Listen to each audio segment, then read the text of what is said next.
I want to ask you guys a question about something that I was listening to as well. And, I was like, this is just wrong for any man to be doing.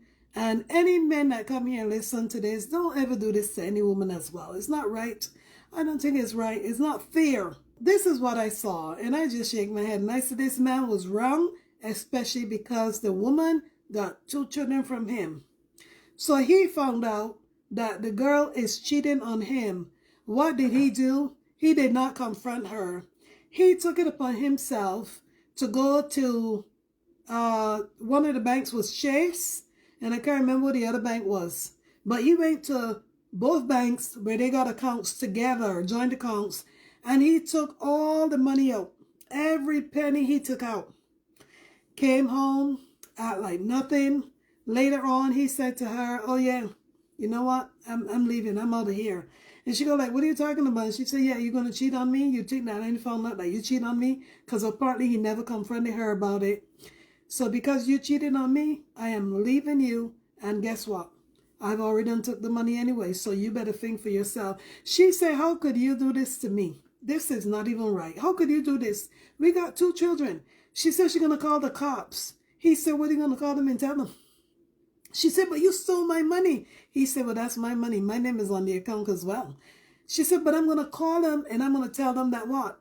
That I stole your money? How do they know that I didn't put your name on that account? How do they know that all my money wasn't going in there? He said, do whatever you want. I'm out of here.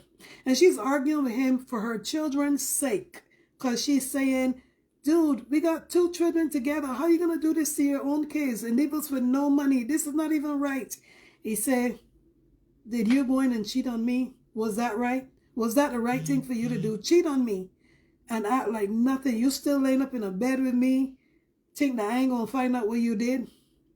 But he came up with his own plan to wipe out the bank accounts, leave her dry without a penny and 2 children. And I want to say, you know what? Okay, her cheating on him is not right. That's not right under no circumstances. Because if you already committed to this man, I don't care if you're married to him or not, you're living in the house with him. You're already committed to go and live in a house together. So you shouldn't even be cheating on the man, whether it was a woman or a man. But for him going as far as to wipe out the whole bank account, why not figure out how much you put in, how much you have deposited over a period of time, and why not take your portion? Why will you just go and wipe out everything from both bank accounts? That's like trying to get back at her in a very harsh way, and it's hurting your children as well. So why go to that point? And these are, well, based on how he was speaking, I couldn't see his face, but obviously I could see the girl's face. But yeah, he was African American because he snatched something out her hand as well. Because apparently he put a Chase packet, I don't know what was in it, on top of the couch, right? And he didn't tell her, and maybe it was the money from that particular bank. And he snatched that out of her hand and said, give me my money, I'm out of here. It's really sad. Those kids will suffer because chances are, if that woman ain't got a dime to her name, who knows? Maybe she's working, maybe her paycheck is going over there in one of those accounts. How could you go and do that to the woman? It's so sad. Like, you could have just leave, exit in peace. If you want to argue with her and let her know that you found out that she cheated on you, and how dare she do this to you, knowing that y'all got 2 children living together, then yes, you can confront her. But don't go and wipe out the bank account. Take your portion. Take what you put in. I'm sure you got some sort of receipts from the bank of what you put in there. So why not do that? These are things that are going on out there. These things are happening. I may have done something like that in the past too. Let me tell you guys what I did. All right? Because I'm guilty of that. But I didn't take everything. In 2000 and I think it was 10 to be exact, when my ex was rivaling back and forth about him moving to Virginia. And I didn't want to move to Virginia because, Davina, thank you so much. I felt like, okay, we have a house when we were living in Tampa. Why the hell are we going to move to Virginia for? He's working, I'm working, but he wanted to move to Virginia because that's where his family is. And we will have people to help take care of the kids if you want to go anywhere, blah, blah, blah, blah, blah. Because we didn't have no family in Tampa. only friends, like close friends, but not relatives. And we were kind of back and forth on that topic. So, one day I told him, you know what? We were arguing. Let me put it that way. Big arguing too over that. And one day I told him, you know what? This is what I'm going to do. I'm going to stay here in Tampa with me and my kids. And you can go on down there to Virginia. If things go ahead, go get a job. And then maybe we'll come at some point. Let me stay back and work. And you do your thing. He said, well, where you going to live? I said, bruh, I can get an apartment. Because obviously we were going to sell the house. I said I can get an apartment, no problem. I don't have to live at the house because obviously I will have to pay the mortgage, the bills, everything, which wasn't going to be a big deal. But that was his question, right? Because now he's trying to find a way to force me to go where he want to go as well. So we got in a super big argument. I looked at an apartment and everything my people in, and I told him, you know what? Go on. I will stay back. I went and I look at a place. I'm going to rent this place or whatever. Sell the house. I don't care. Anyhow, my people, that night I will never forget. The argument got so heated. I grabbed my bag, grabbed the keys to the SUV, one of the vehicles we had, and I went to the bank. I swear to God, I'm going to tell you all what happened to me that same night as well. That's why, so when you're angry and upset, do not make impulse decisions. So I left. I went to the bank, which was about 10 minutes drive from our house. Gone in the bank now, put my ATM card in, do whatever. Took out some money. I did not take out all the money from that account. Let me tell you what happened. When I left the bank now, gone back in my car, upset still, called my sister, or maybe me and her was already on the phone talking. I don't remember. All I can tell you is that what I remember is when I went to the stoplight to make a left, to go back in the direction to go home, I'm still on the phone. I would never forget. I had the phone on this side of my ear because that vehicle, it was a Chevy Tahoe. There wasn't no Bluetooth in that vehicle. No, there wasn't, because that was 2010. And I remember having the phone here. Guys, let me tell you, I'm at the stoplight. I am talking to my sister. I'm saying, he can't force me to go someplace I don't want to go. Why is he trying to force me? I said I don't want to move. I'm working. A good job, getting paid good money. He's working. We got a house. What the hell are we moving for? Just so he can be close to family, so they can help take care of children when we got to go out. We're both babysitters. Anyhow, let me tell y'all what happened next, right? And I will take this to my grave, another part of this situation. That's why I said, sometimes you don't know who might wish bad on you or what. But guys, let me tell you something. When the light turned green for me to make my left, I started going out into the middle of the intersection. All of a sudden, I'm still talking to my sister. All of a sudden, at the side of my eye, I see a vehicle coming fast next to me. And all I did was scream. Phone flew up my hand. Somebody banged into me. I hit my head on the side of the thing, both my airbags. What caused me to hit my head was the airbags. The passenger airbag blew out. Thank God I didn't take none of my children with me. And my airbag blew out. When the airbag blew out, it hit me in my face. I hit my head on the side of the vehicle. And all I could remember after that, guys, the vehicle just spun. And it was almost like I was out for a minute. All I remember hearing is people banging on my door. Open the door, open the door. And like I said, I was out for a few seconds. And I'm like, and then I'm trying to open the door. I said, hurry, open the door. But the reason they were doing that was because my hood had kind of flipped up a little bit and there was smoke coming from it. Finally, I struggled to open the door.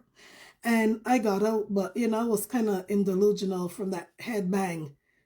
Everybody came, cops, ambulance. Thank God that the man that hit me did not flee. He is the one who was over there. Him and somebody else is the one that was banging on my door, telling me to open the door, open the door. Come to find out now, they say you need to go to the hospital. You got this big bump here on your head. Tell me your name, tell me your date of birth, who, what, all this stuff they started. I said I don't want to go to the hospital because I think I was so damn scared. I was so scared I didn't want to go to the hospital, guys, right? And at that moment, I didn't really know exactly what happened, but the man that hit me, he was driving a Chrysler 300. I will never forget. It was a newer model. So those Chrysler 300s, those are big, heavy vehicles. So that's why when he hit my SUV, even though it was a hard one, it gave all that damage. because the vehicle was totally right off. And let me tell you something. I was so scared when I saw my vehicle because that man hit me 1.5 inch away from my driver's door. If he had hit me dead on my door, I don't know what would have happened to me today. I don't know. All I remember is they gave me the phone. They said, "Who you call somebody, or where's your phone," or whatever. And I think I said it's in the car. I don't know, it's on the ground or something. And I called my ex at that time and I told him, you know, what happened and exactly where we were, because we were still there at that same junction. So Lisa said they kept on trying to press me to go to the hospital. I said, no, I'm not going. I just want to go home.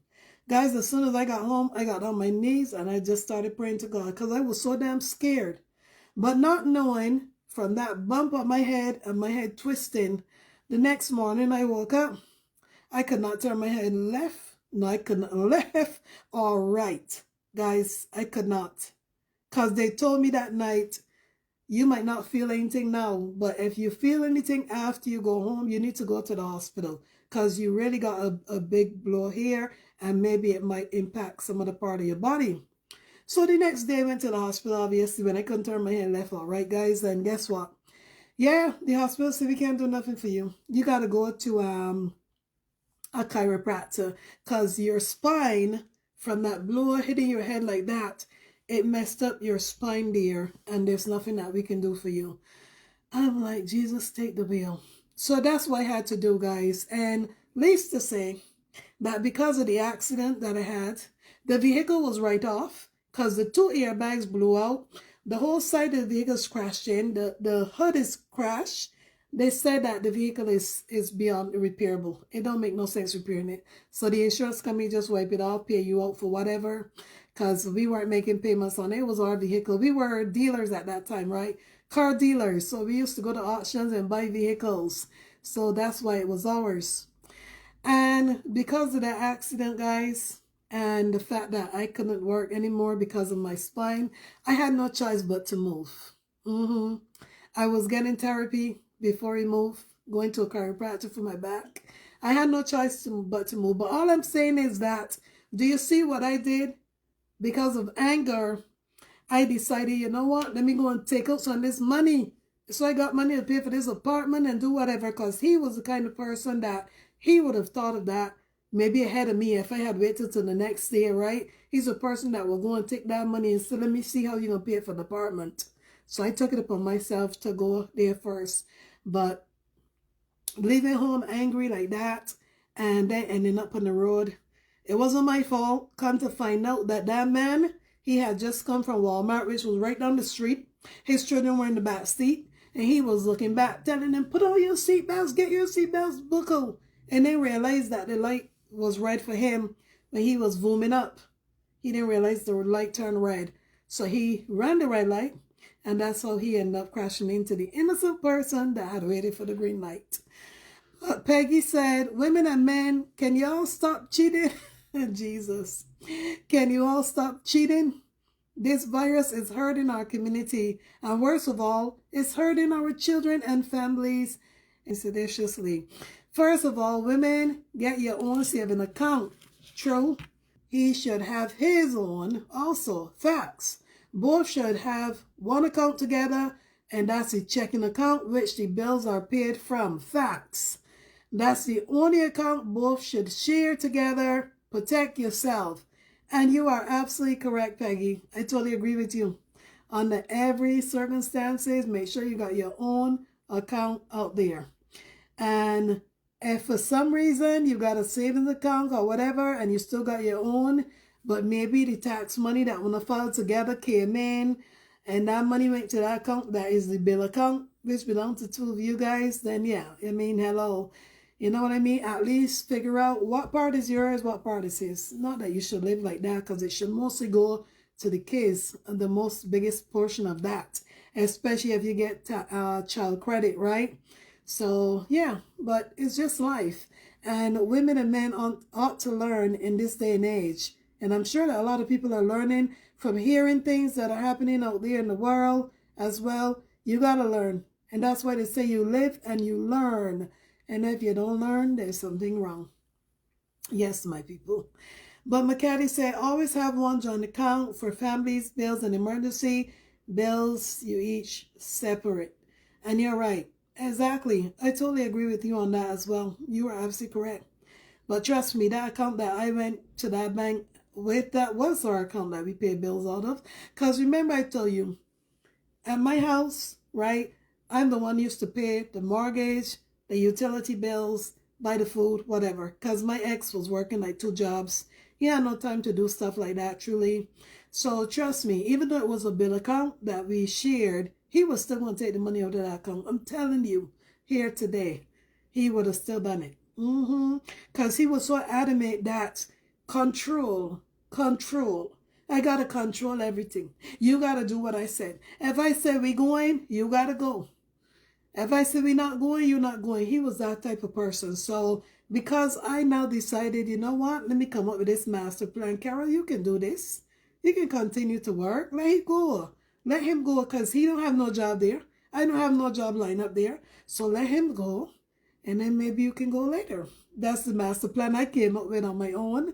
When I look at a place and everything, right? Because again, he was already talking about selling the house, which was fine because it was a big house anyways, and me and 3 children, we didn't really need such a big house, so it wouldn't matter to me. But that's just, that's how life goes. Lynette Martin said the bank shouldn't allow one person to withdraw extra amount or close a joint account.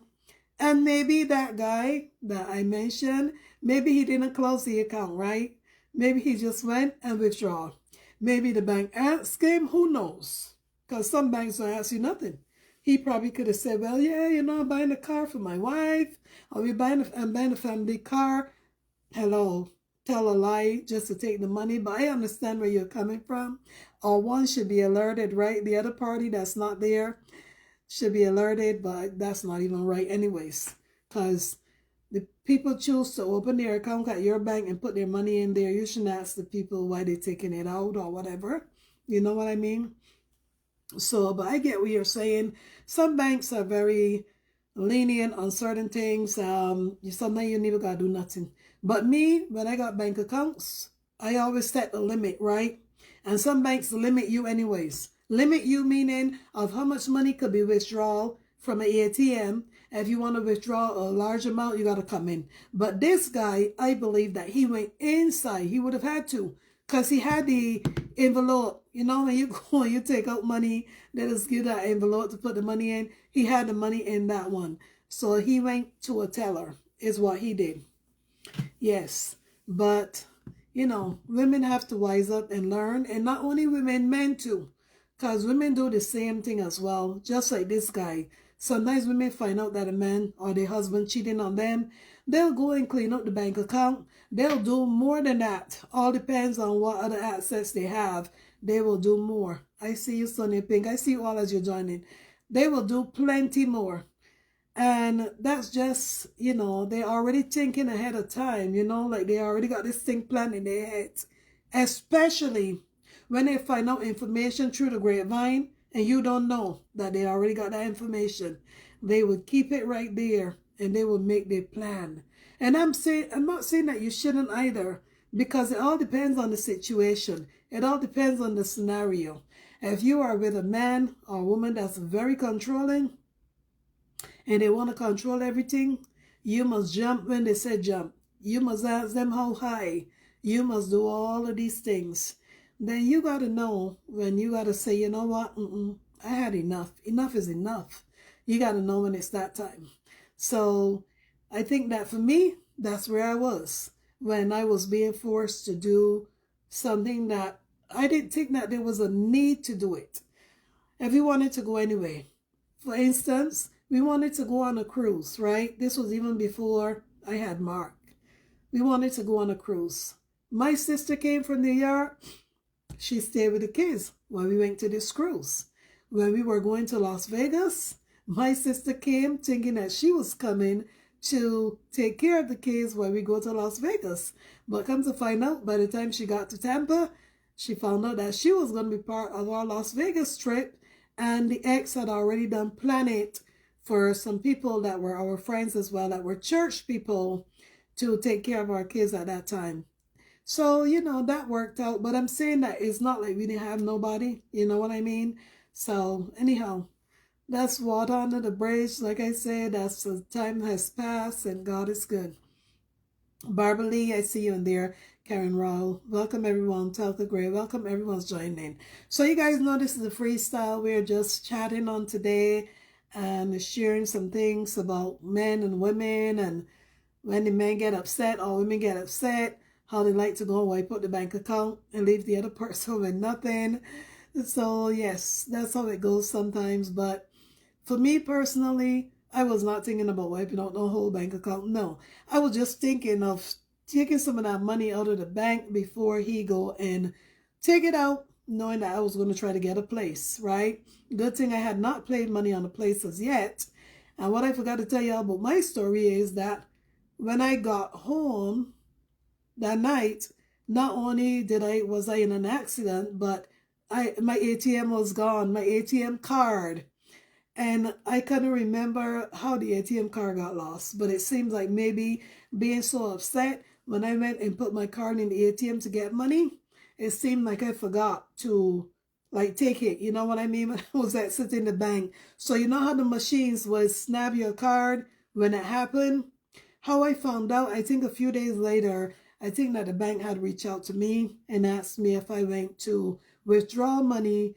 And I said, yeah, a few days ago. Why? And they said, because it seems like you forgot your ATM card in the machine. I said, I did? But again, I couldn't remember nothing, right? I was just so upset on the phone talking with my sister, trying to get out the money and whatever. And if those people were dishonest, the ones that came banging on my door for me to get out that car, because they didn't know if it was going to catch a fire, they could have probably stole whatever I had in there. Because all I remember is the phone flew somewhere, and I don't even know where my bag was at that moment. But, anyhow, when I got to the police car or the ambulance, wherever they took me, I remember they brought my bag and my phone, because it was just a bunch of smoke that came from the vehicle, but it never caught fire. Yes, my people. So many, many days after that, I think maybe a week or so, when we went to look at that vehicle, and even looking at the vehicle on that day, right, just to assess it and see wherever they had took it to the tow place, and I saw where he had hit that vehicle. I mean, I even went back to thanking God at that time that he saved me, because just a little closer and I probably wouldn't have been here, or maybe I would have ended up crippled or something just because of that. But God saved me, right? Because that was not his plan for me. So I thank God each and every day for life, and that's in the past. But yes, many things that happen throughout marriages, relationships, and it's about time that in this year of 2025, I want to say that men and women, especially women mostly, should learn from a lot of things that has happened to other women, whether it was the experiences, what they went through, whatever. Women should learn from it and know that, don't think that, oh, this other man, oh, he's nothing like that. Oh, he's there. So it was just the woman. It was the woman. She's the one that was toxic or bad, not him. And then you end up going down the same path and realizing that everything that was said about that man was right. We've seen it here for 3 years of our lives, right? That a situation that happened and unfold on this Blue app right before our eyes, and not just the Blue app, other social medias as well, right? That the man made it believe like the woman was bad and he was good, and other women believe him and still believe him up to today. Some of them venture down that path and realize that, what? Hell no, this man is terrible. This man is no good. This man is exactly what a lot of people are saying about him. And they had the experience because they went there. We didn't, but we believed all the things. Most of the things, I'm going to say 98% of the things that we heard or that we saw, we believe it all. Because again, we saw it right in front of our eyes from the same person and out of their mouth. So we didn't even need to go up there and live. So pay close attention, my people, because narcissism is real and there's many people out here that are living it and going through it. as well with toxic marriages and toxic relationships, and they think every day, oh, it was just this one time. He's gonna change. Things gonna get better. No, it's not gonna get better. No, it's not gonna get better. They're still gonna be in control or want to be in control and think that they can control you and control everything else. Because why? They're the man or they're the woman. They're the woman that's doing it all. And you're the man that's just at home taking care of the kids. Because they got women like that too. They have women like that. It's not all men. There's some women out there that they're working for a lot more than their partner. And because they're working for a lot more money, they think that, oh, well, I'm the one who's bringing home the big bucks. I'm the one who's doing most of the stuff because your income is not enough. And those type of women, a lot of times, they want to be in control as well of a lot of things, including the man and what he does also. And making him feel like a very small person. A lot of men go through that. And the day that that man find a woman that don't treat them like that, and they decide to start cheating on those kind of women, then those kind of women just get upset. I can't believe that he's cheating on me after I am the breadwinner. I'm the one who's going out and paying it all and doing all of this stuff and making all the decisions, not knowing that, hello, the man was not all right with all of that. No, because he's looking at you as a control freak. We've seen it all. And I'm sure that some of you had some of these experiences as well.